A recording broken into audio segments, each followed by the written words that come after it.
Okay, awesome. Well, welcome everybody. We're super excited today to have Jason Daley on Ask an Angel. So Jason, we like to jump right into things. So why don't we just throw it over to you? Maybe you can give us a breakdown of kind of where you've come from, a bit of your past, middle ground, and the future of Jason and all the great things you've been up to. Yeah, happy to do so. So I started in technology domain as my career back in the 2000s, the bubble when we were building the infrastructure. I worked for a company that was building the wavelength switching that allows us to have, video on our hand devices now. And that was pretty novel then because I had to learn about how you built the infrastructure, all the protocols, the wavelength switching. And they gave me a big, thick book with the ISO model and said, you got to learn all this. And every chapter, you're going to talk to another engineer in the department, and you're going to get the deep download. I was the 8th employee. The company is called Meriton Networks. It grew and scaled up to 250, and I was the MC of the Christmas party. And I always had mentors along the way. And that's actually one of the most beneficial things I found throughout my whole career. It's definitely a theme. You probably talk to that later on. But the facet there was I learned what technology innovation looked like, how it got funded. I was the executive whip boy, self-described, that I wanted the hard project. I wanted to dive in deep and support what was going on under this machine, this bubble that was bursting open and ballooning and we're scaling. I wanted to understand all the mechanics underneath it. And that brought me for almost close to 3 years. They had an exit to Xterra, a public company, although they were 3 years too short of when one of the major telco companies were going to be changing out their infrastructure and putting in this new equipment. So it was just a little bit too soon, the burn rate, exhausted, and they had to basically go around and say, hey, we have to really shore up the business. Do you mind taking a package? And I was so disillusioned. Like, what? I was seemingly fundamental to the sales, the marketing. I opened up accounts with 27 different major telcos to get our Series B round. And I was just like, what? Are you serious? I understood now. Being a manager, being a CEO, there was families that had to be taken care of. There was critical technology that had to be delivered against spec. And I was in a unique scenario where I was transitioning into a national sales role, but I didn't have any accounts. And so it put me into a scenario where I had to learn to be humble. I had to learn what matters, like the technology and the customer had to be served. And so I didn't realize that till I started doing my own business 9 months after I jumped into my own practice of doing consulting, helping innovation get deployed within different environments. That, let's just say, I thought I was going to go sell the tech, but what did I do? I had mompreneurs. Some of my first referrals were an author, and she enjoyed the working relationship, but I had all this blue chip training, and I'm trying to fit into mompreneur who's only got so much time. It's a side hustle. She wants to make money, and she knows where she wants to put it, but I can't take all the tool sets I was working with. I need to put it into something that's going to work. So it came down to fundamentals. It came down to the value proposition, boiling it down. And when I discovered Steve Case and all that work around the lean startup and the business model canvas, it just opened up more where that's where I had to go. I needed to go help take great ideas, great founders, and move their ideas to market. And now the tools are there readily, and the cost of starting a startup are vastly lower than trying to build an infrastructure tech company that required, close to $90 million of funding throughout, where now you can do this for sometimes under $10,000. You can get a decent business opportunity where you can start generating at least a little bit of revenue. And from then I discovered that I'm going to do some investment where I see the best and brightest ideas. I'm going to put some my own dollars and my own capital behind it. Yeah, so that was maybe about a decade ago. And that's how I stumbled into it, is based on doing consulting. I felt that I could work with some of the best and brightest, but I gotta do the sweat under the collar. I gotta roll up my sleeves. I gotta be in the fire. I'm on that founder's journey with them. And that's been my career ever since. Oh, that's amazing. So if you take your past experience and the last 10 years, it sounds like you found a really good solution on how to work and operate as a consultant slash almost operator with some of these startups based on your earlier experience. You mentioned one thing that's really fascinating, and I always got to go into the subject, which is mentors. You mentioned that you started off having mentors. Can you give us a bit more understanding of what mentors were able to help you with and where that helped you move into where you are today? Yeah, I appreciate that question. It's it's something that's so important to me. I'm with the executive at Carleton University. I'm on the alumni, and we created a mentoring program just to address this challenge, because at a university, it was not easy to find someone in the industry to be mentored. And what I end up looking for out of my first start in career was someone that had a skill set that I knew could be really impactful, internet oriented. How do you take technologies and implement them? I got 2 offers. I always was told by my parents, try and find 2 offers to know your value, know your worth. So you're not having someone dictate your worth. You get the market to do so. And I ended up getting an offer from Export Development. I did an internship for 6 months, and I could be supporting a country regional manager doing risk assessment. This has importance to what I'm doing now. But I also got an invite by a mentor who was doing internet marketing, James Madut. And it just seemed so important that I get involved in something that is going to shape fundamentally the way we are going to interact and do business in the future. And so I took $10,000 less right out of school with debt to be mentored. Like, I took on the chin right then and there that this was the time that if I'm going to make any grade in the technology, I got to learn from someone who's leading the edge of that curve. And that's why it's so important to me to do mentoring. So you get mentored, and you should mentor, is the way that I look at it when I'm in mid-career like this. Because there's always someone that has a skill set that can offer more experience and more insights that are going to help you navigate your path forward. So when you reached out and took this role with the mentor, did you kind of foresee where you wanted to go with the mentor, and were they able to help guide you through that, or were you kind of leading the charge and they were filling in the blanks as you moved along? So how we made arrangement with the mentor early in that relationship was that from the offer, I had it included that I would have a booked meeting, 30 minutes, Friday lunch, to be able to have discussions about not just work. It was about what I see in the business and what I want to understand. We ended up being every 2 weeks, which was more than enough because sometimes it stretches to a full hour. And so I put it into his calendar. I was pretty brazen to ask that of a senior manager, a VP level, but he was going to lean on me. And I was headhunted from my previous job. And he said, okay, I'm going to take you under my wing, and we're going to expect a lot out of both of you, one another. And so that's, I mean, I led some of it, but then the discussion came inside of it. It was, all right, I need to learn, what is my missing? I come from a business background, but I'm in a technology domain. And every boardroom I'm in is always talking about the advances of how this technology is differentiated from the next.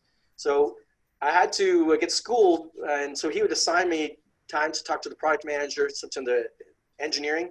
And later on, it ended up becoming part of my unique relationship. I was an internal informal conduit of information. Before, the quarterly updates were pretty typical, I would be providing some informal updates, different team groups, or I'd be assigned by an executive who's on travels, get Jason to sit in the meeting and provide the update. And as a 20-something, that was really a valuable experience that I never sat alone at a lunch table. I was always getting harangued and asked about where directions were heading. And that was beneficial because I learned by the experience of connecting with my colleagues. So that to say, sometimes your mentoring relationships are also to the left and right of you as you work with teams and colleagues. So mentoring comes from everywhere then. It's not just that you have to go out and try and find it, but there's mentors out there, even if they're sitting in front of you, working with you. You're going to learn something from everybody. You just got to be open-minded to it.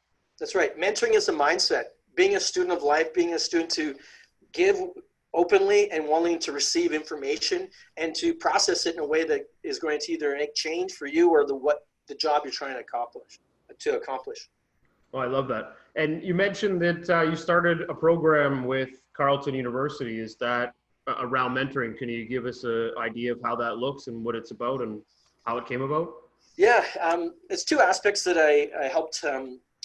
One is the university alumni program that has 80,000 alumni around the world. We're all invited to be participant and to put up their hand that they would be an alumni mentor to a third or fourth year student. It was put into a software system so that it could be done through matching, but they finessed it with personal hand matching, which was something I felt was important. But it was managed through a process of understanding that here's the guidance and here's several different interaction points where it could be facilitated with in-person mentoring, and mentors met other mentors. So there's professional networking development that provided a benefit that for everyone. So that collegial and that student mentor relationship. I went a little step further and I helped also spawn a incubator for young entrepreneurs at the university. It was called Hatch. And it was for the student just like me that didn't want to go out of university to get a normal job. I wanted to create my career. I was an entrepreneur and I didn't see opportunities. I wasn't getting recruited at that point. I had to go find opportunities, and I wanted to replace those missing elements and help bring something to Carleton. So we worked with the Student Association. Shout out to Fahad Altab. He was the president of CUSA, and we came together with another student director, Renee, who went on to work with Startup Canada. And we put together a program that was providing a weekly get-together, a brown bag lunch series, education, and I was doing full Thursday open office hours. I was meeting every half hour, mentoring the next entrepreneur on their businesses. And that was just important to get it going the first year, to show that we have businesses that can be built by students in a safe environment, less risk, access to academia, lots of mentoring, and the talent pool is their friends and colleagues. They get really excited by it. And we wanted to light the fire to hatch the possibilities. And now that's been running, now I think it's in its 6th year, and a lot of campuses have them now, and I'm glad to see it. We took notes from other campuses, so it just takes a lot of time and effort to lift a new concept inside an institution. And now that we're in the world where technology and tools are readily abundant, it's really important to build an ecosystem, especially inside a university, as it's so integral to how startups get launched and the technology innovation that's required. No, that sounds amazing, and congratulations on setting that up. It's huge. Thank you. Appreciate it. Is there some metrics that you can take around this? Because when I like to explore this mentor piece, I've had mentors throughout my day, but I went to them and said, I want, you're marketing. I'm not. I want to learn about marketing. So can you be my mentor? And I did that at different places throughout time. I only had one person ever come to me and tell me they want to be my mentor, which I thought was phenomenal. And he was a lawyer, and Chris was an awesome guy. And I remember that when he just flipped me over and said, go look at this book. So when I looked, pulled it off the shelf, and he's like, what do you see in there? And I'm like, it was a hockey card. It was a goalie. And, it was a baseball card.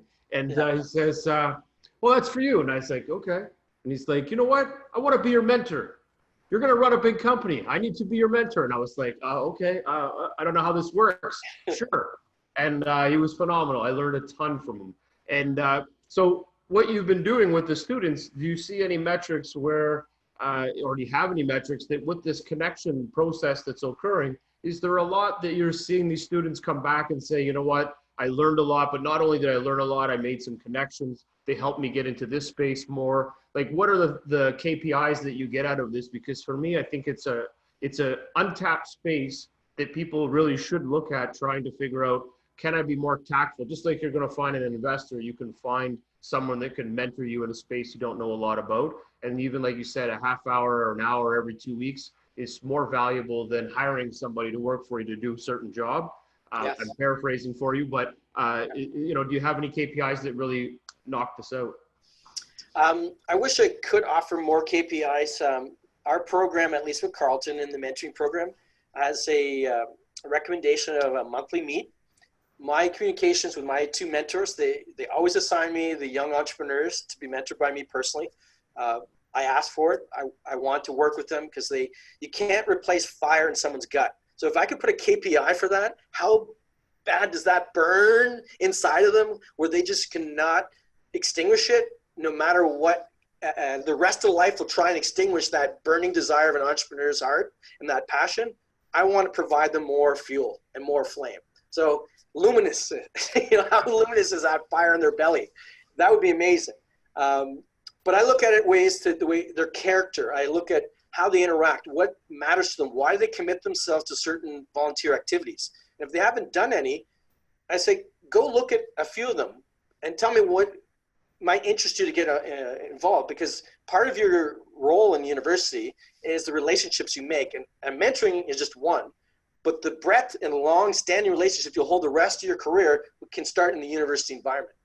And the best ones to do it is to align on a purpose, on an activity or a mission, often around different student groups and activities. And that's where you can find those lifelong relationships you can leverage throughout the rest of your career. So I'd often say find 2 or 3 of those type of groups and tell me why it matters to you. And then we can orientate some of our conversations about getting involved there or how you get involved. But we also had Hatch, which already had a group getting together every week. And so that became a metric about showing up. So much about business is showing up. You don't have to have all the answers. Be open when you don't know and ask the right questions so that you learn as you go. And those are sort of the composites of, what makes a good metric. But meeting regularly really helps build a cadence and to get ready and be prepared for that opportunity. I highly recommend when you're meeting your mentor, think about it ahead of time, prep your questions, be more insightful so that you can get the most of that dialogue. Optimize your time, right? And verify the fact that you're using somebody's time. So go there with all the hard-hitting questions so that you leave with something of value. It's like booking a meeting. You have to have some ask in that meeting, and if you don't have an ask, then ask to be introduced to somebody. There's always a positive that you can take from anything that you're going to do with someone. But I do like that whole aspect of preparing yourself before you go in, so that you come out with an end result that's going to bring value back to you, and it might even bring value back to your mentor as well. I'll put a point of reference for that alone. Jeff, what you say about this value exchange? Sort of the law of reciprocity. It's something that I sometimes speak to with my mentorees, that you might have a grand vision and a whole lot of energy put towards achieving that, and you just feel impatient on how you go get it. But don't forget there's steps along the way. And when you are leveraging someone's time or resources or network, value that. And there's certain things you can do. And I've had some, some of my tenants in my real estate properties. So I use that as a way of doing investment to normalize the ups and downs of startup and tech investing. But I've even had mentorees inside my properties because I wanted to be close enough to see them through their journey, even though they weren't in my university. So I didn't want to say, no, you're not in my university. I can't be available to you, a mentor. But if they happen to be looking for a property, I put them in. And they, even to this day, 3 years hence, being the top #1 sales in Scholars of Service painting for 3 years, he still does a job every year to say thanks. And it's like he trains his staff on one of my properties. To him, it makes great sense. I go over, I spend some time, I'll bring some, food or lunch, and but that relationship has been established on a foundation of reciprocity. And so maybe everyone else who's looking for a mentor might find something that they're already doing that could be valuable to their mentor. No, that's brilliant. And I'm a big fan of everything you do in life is a value exchange. Nothing's for free, but you got to find a way to give back and take at the same time. It can't always be take. But I like the fact that people are repaying back the same thing when they're working with you, that they're seeing the value and they're continuing to kind of flourish it, but find ways to keep those touch points. And I think that's pretty valuable.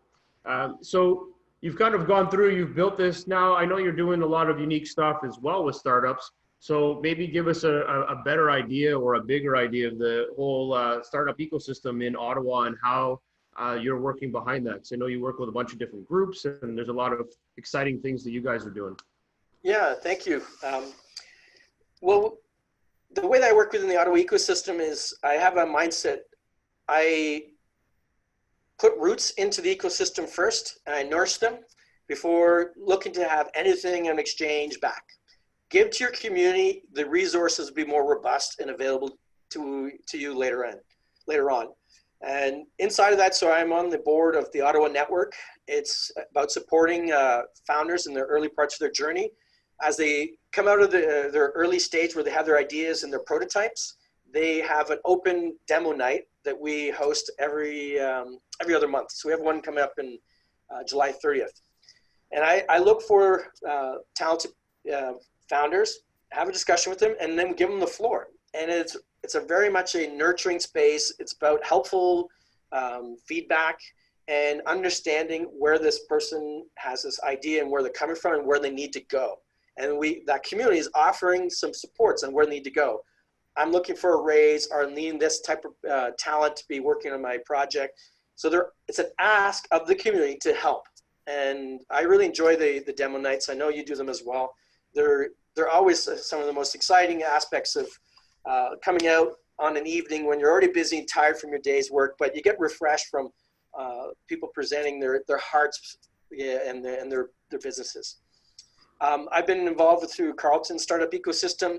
Hatch entrepreneurs, young entrepreneurs, they naturally progress either into Lead to Win, which is a more codified university accelerator, and then they're also referred and matched over to Invest Ottawa, which is our RIC, a regional investment center.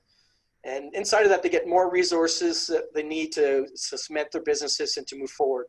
Selectively, I work with founders that have needs in ways in which they either need three types of capital, which is what I do as a venture catalyst, is the term I use. I work on that early founder stage where you're getting your concept together, to prototyping, to first customer traction, and then your growth, being investment ready. And I will invest my network, my intellectual capital, my network capital, social capital, and then my financial capital as a hurdle. So all that time, I'm in alignment. I'm working on your project, and I'm not taking any fees until there's a milestone, a hurdle rate where my time and my money are viewed by a third party or another angel investor, and that becomes full suite.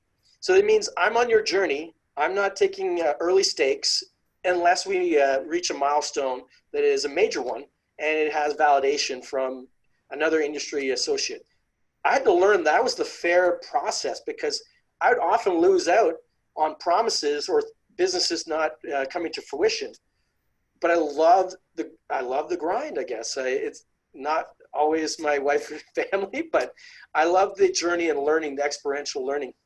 So I've made this model. So I've done now closer to 9-10 different investments, mostly of that sort of description. And it was important to me that I build trust with my network of those that want to invest alongside me, because I've done the preparedness and some of the diligence work and the guidance to get the company forward. No, that's awesome. And I like the fact that you mentioned that you build trust. I think a lot of people tend to just jump into something thinking that they're so valuable that they're going to get a lot out of this, and the other person should just believe them. And there's a lot of, in this space, a lot of people that are just looking for equity and they walk away, or they don't produce anything and they just want the chips and then they leave. So I really like the fact that you're in there, you're doing a lot of great work. You've got a couple of different verticals or buckets that you're focused on, and money's the last one, because you're trying to build and get into there so that you really believe in their vision and get behind them. And then you start to produce the other aspects that's going to help them bump their business and grow it. So you really are, you're almost the CEO helping in, doing all the right things. And then at the right time, you're also saying, hey, wait, don't sweat it. I've got some cash I want to put into this too. So you're really bringing a lot of value into that game. Yeah. Thanks for you know how hard it is with all your works that you do with OPN. Just getting to the milestone of being selected by OPN to be pitched. What happens everything leading up to that? Maybe you've never had the experience. Maybe you're so passionate about a problem you want to solve, but you don't know the ecosystem. You don't have the connection points. You don't know what's expected. it is pretty daunting task. Leading up to that first night where you got to pitch in front of a whole room and deliver, right? For sure. That takes some coaching and mentoring. So that's going back to our earlier conversation. That's where I started from it. But I had some wins. I work in innovation. I work in technology. And when I have wins, I keep dry powder aside, waiting for the right thing that's going to be fitting. So I have 2 current files that I'm really excited about. And my scope of work always gets bigger in terms of the opportunity, but then it gets less in terms of how many I can put time and effort into. It's you can't do everything, right? But you want to. Yeah. Oh, that's amazing. And I think there's so many similarities between how you operate and what you do and what we do at OPN. And I think that there's there's a ton of synergies just from how you approach business, how you look at things, our backgrounds. So I really like that. I think that there's a lot of synergies and gel there for sure. So now you've kind of gone through this journey. You're working with startups. You've built a lot of cool things in Ottawa. What's your favorite part of this outside the grind? There's got to be more than just the grind. I know the grind's exciting, but that can also be a lot of work. So what's the part that you really enjoy about investing? It's the relationship and the hands-on learning. Because I read books. I can't stay focused on completing a full book most times. But when I'm inside a business and when I'm learning by being immersed into just the whole sphere of it all, I cannot help but internalize it. And it becomes part of my scope of now net new learning by doing. That's something I find so energizing. I look forward to getting up in the day to do the work. Sometimes I can't sleep until I can get messages across through Slack or the email saying, I've discovered this. Everything seems to find, it boils from, what would they call it, the ethos, and opportunity starts finding. So I'm really connecting into those aspects of synchronicity when I'm really aligned with a founder. And then the relationship comes from that because they feel authentic, genuine support. I'm doing it because I feel I can help you. I often have to say no when I feel there's a misalignment. I just can't get excited, or it's not something I'm already drawn to. But when I see it, I do. And then my best story to share on this, I know you have some questions, but I'll just jump right into it. Yeah, jump into I'm currently, go into it? All right. I went to out to California for some business about growing one of my portfolio investments. And it wasn't going to move as fast in terms of timelines as I was hoping. So I was coming back saying, okay, I got to look at what I might take up. I had an open bandwidth slot of my time and energy to put in. And I met a founder who was just went out to the West Coast. He was meeting with Sand Hill, a bunch of different VCs. And he was kicking the dust going, oh man, this is tough. But I was just about to fall asleep in my, in the middle seat, which I hate inside of an airplane. But this guy, there's something about him. He just had a quick few words, and we just gravitated towards a conversation about why we're there, about our families. And we didn't get into business until maybe 35 minutes afterwards. And then it was the rest of the whole flight. Didn't get a wink, on the red eye. We talked for 4.5 hours straight. This is Tom Albert. He was the founder of Measured Risk. It's an AI tech company that is providing risk services for large enterprises. And I'm going, wow, I see alignment, because first it was about what we talked about as people, as men coming back from battle, so to speak. And so we use this analogy in our own sort of working relationship, is that we're going to take that hill, we're going to rise by lifting others, and we build teams based on core strengths and expertise. All these sort of euphemisms around a military establishment, because they're selling to the Department of Defense. And some of the company's best assets of individuals are all from that background. So we really resonated with that, and I end up wrapping up my consulting practice to jump on and be the CEO. And that's going to be the current priority for the near future, because the goal was to raise fundraising for a seed round, and we're getting to the short end of that possibility right now. So, and that's 7 months later. So sometimes these journeys don't have to take a long time. the more that you put time into executing, which is ultimately answering one of your previous questions. My favorite thing of a business is execution and successful execution, because the win feels as good as anything when I play, competitive sport. So I look for that too. That's awesome. Well, congratulations. Thank you. This is probably the most congratulations I've had in a talk. This is great. That sounds huge. You're going to be a new CEO, and that's it. You're moving a business. So I love it. That's awesome. You mentioned, and I want to explore this just for a quick second. You mentioned how you do things to build trust and build relationships. CEOs of startup companies, they are brand new usually. They have a tough time selling into companies. I probably predict 95% of all CEOs in startup companies, they're builders, not salespeople. And that's where their shortcomings are. That's where they end up going down in flames, because they can't figure out a way to sell, or they don't even want to try. And they try to lean on other people, or they lean on other people for finance, and they don't really understand all of the business fundamentals. But one thing that they can really do better is relationships. And that's going to allow for those other pieces to work better. So you mentioned the things that you do to get comfort level with the CEO. Is there something that you can share that helps startup CEOs better understand how they can manage relationships, or at least start new relationships with investors or with their team better, so that they are more in control of their position, so that they can still grow their business without running into other problems? They'll be able to foresee them coming because they've built that relationship. So to summarize your question, I would say, is there certain things that I do to imbue trust with the startup founders and the CEOs I'm working with? Yeah. One of the things I find that it starts without an expectation we're going to work together. Let's actually spend some time having conversation. So I like to do sometimes long walks, not too long, but on the campus, a beautiful campus like Carleton, or have invite them over for a round table of beers with some of my colleagues. So I first invite them into some of my network and have them sit down with the guys just having beers. And I expand it to women founders as well. So I work with a lot of female founders. So I invite someone that comes together that might be a good, suitable relationship to that individual. So I think about where they're going, and I try and put people in front of them in a social environment first. And no expectation, but I also get the benefit. What do you think of that founder, about how they resonate with you? Is there ways in which how they describe their opportunity that you like?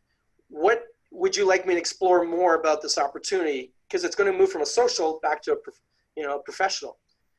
So that's one of the things that I do. I've also hosted people over for a patio drinks. I have an interest previously in a restaurant and a brewery, so I invite them there sometimes to get to know the founders I've already worked with. So showing that there's a cadre of other like-minded entrepreneurs that you can tap into. So leading your organization doesn't have to be a single-minded focus. You can call it a mastermind. So I build informal masterminds with get-togethers once a month. Not as robust as OPN. I love to be in Toronto. I'm going to take one incoming soon. But I do it informally around either one of those establishments or somewhere that's going to be fitting for that founder. So I roll it out first without shiny bling and promises. Just enjoy some beers with people that might be good connections for you. That imbues a lot of trust. And then I show them my process.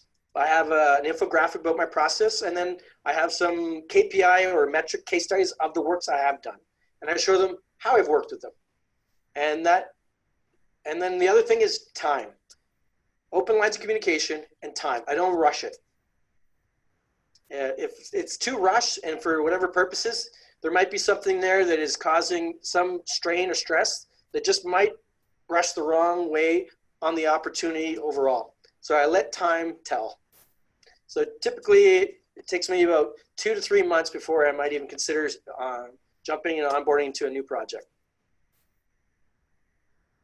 That's awesome. Likability factor helps too. What's that? The likability factor. Yep. Yeah. Well, I like that you process it through. And now if I'm an entrepreneur, I think I can relate to that. And well, I am an entrepreneur, but if I can relate to that from a different side is that the value that comes back is that you need to be more personable. You need to be able to open up lines of communication, and you need to do things that will help bring people together. And you're doing all of those things by putting little networking events together, which makes someone feel comfortable. It's allowing them to see that you understand where they're coming from and where they're going. But you're also getting in, you're rolling up your sleeves, you're doing a little bit of the handwork, you're introducing them to people, which again makes them feel comfortable that you're guiding them, but you're also not afraid to open up your network and share them around so that they can get more experience. And now they're going to lean on you because they're going to start creating opportunities with those people or with those groups. And then they're going to come back to you to kind of help structure that. You're going to get feedback from everybody else to see how they were dealing with it and managing it. And then that's going to build a nice little relationship with you and that person to open it up to go forward. I love it. I think that's it's a great way to spin it back from a startup perspective on the things that they need to do in order to work with investors or work with teammates or even work with outside constituents or people that have an interest in their product or in their structure. Is that sometimes you got to go above and beyond. You got to go for that beer. You got to try and take yourself out of your element, and you have to be open. And for me, it's the hardest thing in the world. I always use the analogy that there's 100 doors or 1,000 doors in front of me. And the only job I have is to pick the locks and open the door. So the problem is that I'll open them, but there's a lot of people inside that room. But I don't want to go in the room, and I don't really want to talk to all those people because that's not my thing. So I'll pick the locks, but I got a team that I'm going to shuffle in, and I'm going to go to the next one. And then when they start to warm up and get everybody comfortable and feeling great, I'll jump back in and be I don't know, I won't say I'm the party favorite. I'm certainly not going to be that. But I'll jump back in and share stats and information to make them feel comfortable that they're being taken care of by a great team. But the team is already delivered all of that. And that's really it. So I'm just kind of that in and out person that supports it. But I love the fact that you're really getting them to trust you and feel good about it. And then be able to build metrics and KPIs to help them through that. So again, from the startup perspective, I think that that's a real win for them. But they also need to learn from that, because that's going to help them build a relationship with you. Because I find that a lot of startups and CEOs, they're standoffish at the beginning, right? They're like, oh, just another person trying to take equity or another person trying to get in and take my business, because they're super defensive versus saying, hey, wait, maybe there's some value here. And you're creating that value. So I have one more suggestion that probably would work with anyone. If you want to help a charity, run an event. I usually run 2 to 3 events a year. Yep. And with anyone I'm building relationships with, I invite them and I tell them who might be there. And sometimes if I want to know what they're made of, I ask them if they can do something to help. How they respond says a lot, because if I'm a person that wants to build community, I start with community first and I seed it and I grow it. I'll speak it verbally, this is who I am. But if they don't see the worth and nurturing of that community element that I'm putting forward by going to the front of the room and hosting or chairing or things of that description, then maybe it's not the same fit. But I think anyone can do that. When you're at the front of the room, people can now understand who you are. You don't use the mic to tell your whole story, no. But the fact that you do it tells your story. And that's just part of the makeup. My mother was a community activist. And during my formative years, she was making certain that Hydro Ontario was not putting massive electricity lines through the back of schools. She helped change that from being a policy now where you don't see, electrical lines running through the back of a school system, right? So I saw the worth. Our whole community rallied together and had tight-knit relationships out of it. So I often will lead from the front of the room, do a community event, invite those people that need to be connected, and then I'll check in on them and introduce and host. So that's the way I do it. Not everyone is comfortable doing that way, but if you do it purposefully, you can define it any way you wish. That's awesome. You're a community connector. You've got the direction and the flow. So that's amazing. We need more people like you, Jason, that are just moving people around. You go talk to that person. You over there. I think that's brilliant. No, that's awesome. I do the business of it all. Like, I crank out the business and the sales and the tech, but my enjoyment level comes from bringing people together and seeing, You know, when you shake all those different sort of brilliant people together, what molecules come out of opportunity? Well, I'm sure there's a lot of sales that come out of that, because connecting and making people feel comfortable is certainly a good way of doing that. So brilliant. I love it. I think your consulting background has really helped you thrive in this space of being able to find ways to connect. So I love it. Yep. So I think what we're going to do now is I'm going to jump into maybe one more question. Then we're going to go into rapid fire questions. All right. I'm ready. In all of the experience that you've gathered from the investments, working with startups, building an accelerator, the networking, all this great stuff, is there one or two things that you can pull from this that would say, you know what, if you're a startup and you're going to get into your own company, here's two things that I think really define and make a startup. You need to have tenacity. You need to do this. What are those things that you think really drive that out, so that an entrepreneur watching this or listening can really think in the back of their head, you know what, I got to write this on my vision wall, and I got to make sure every day I'm looking at this, because that makes a big difference to how I'm going to build this? Yeah, definitely. I've been finding throughout the theme through all of my engagements with startups, it was team alignment, the team competency, the capability, and the vision being aligned. Everyone can be excited at the front, but you then have to assess it against the other thing. What risks are we going to level up and hit? Because that's when the team has to come together and go through it, over it, around it. That's what a team that's aligned on a vision can see problems and surmount them. So how you manage risk and how the team aligns is the two things I find are always within the control and the dialogue of a founder and his team. You can decide what risks you want to take.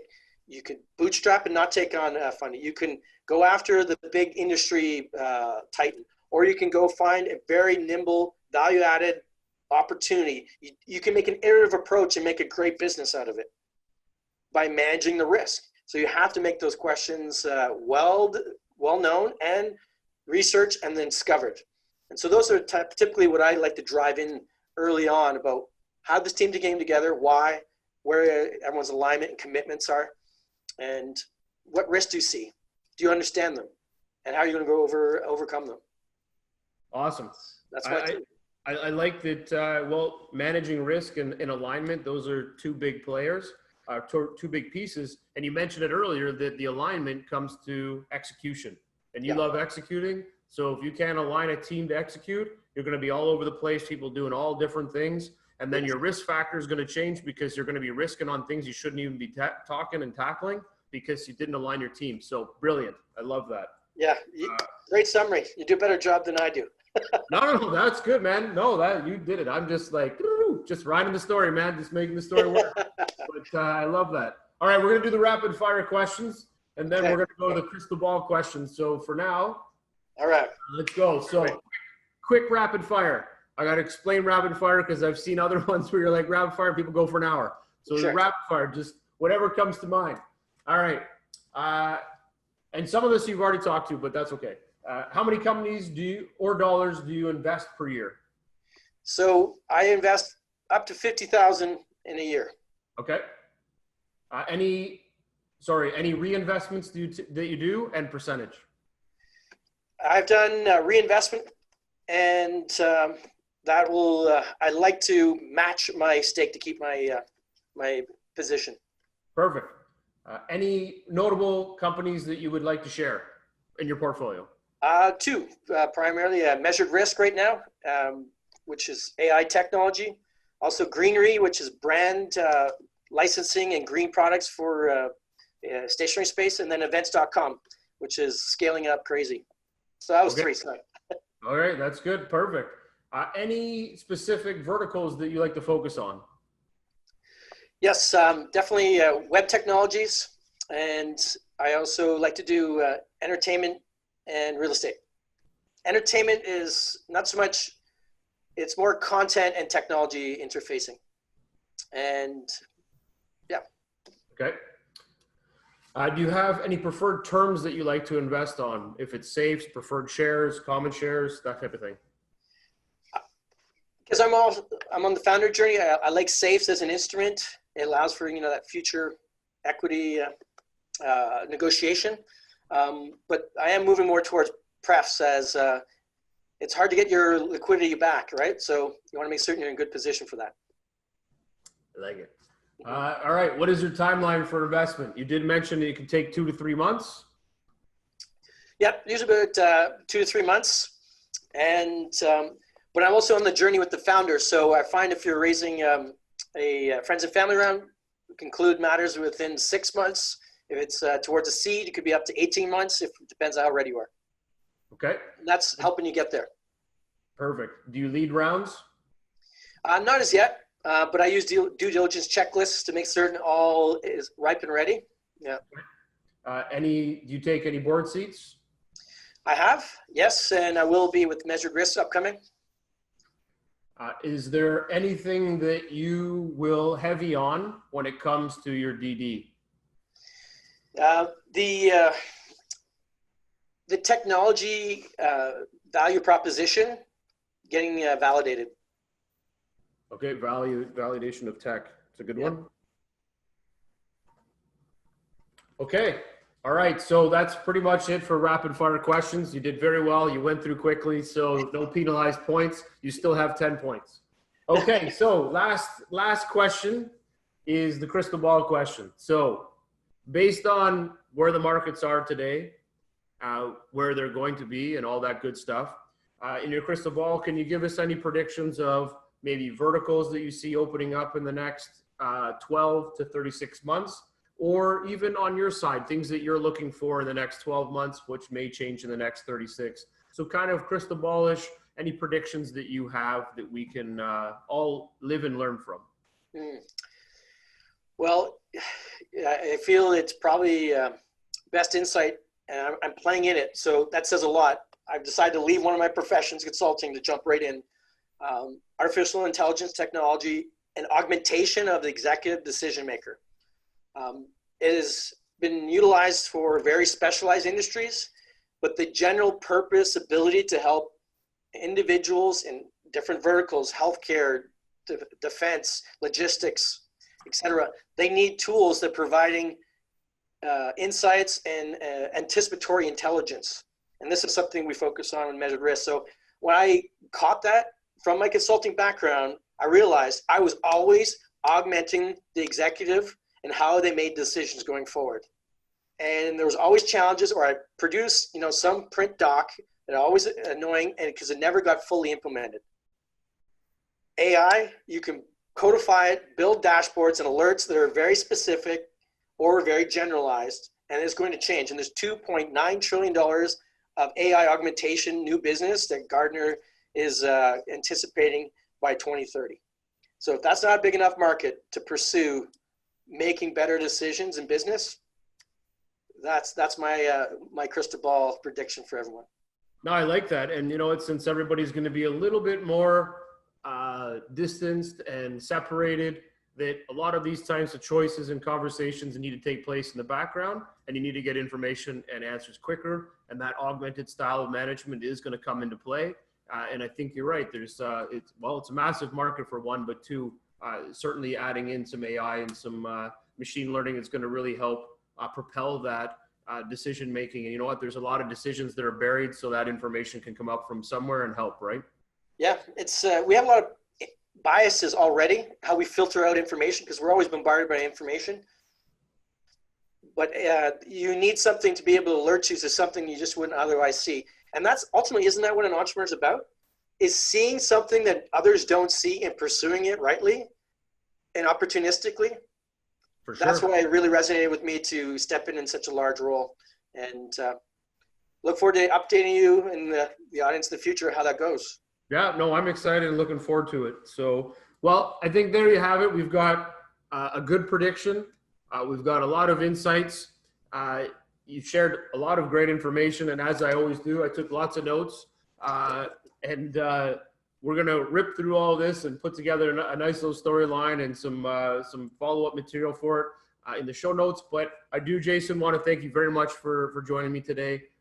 It was a great conversation. I think we're probably going to talk for at least another 10 hours on all of this because there's just so much content and material when it comes to helping and working with startups.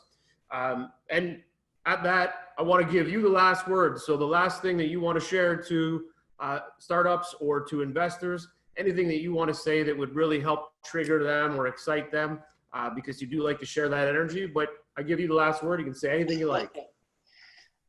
Life is a journey. Entrepreneurship is a journey. It's all your ups and downs that make it worthwhile. So choose your moments, live it well. Hope to meet you sometime in the future. That's brilliant. I was going to write that down, but it was so fast. I was like, you know what? I'm going to have to go back and listen to that, but that was a great line. So I love it. No, that's fantastic. You're a great interviewer. It's been a pleasure.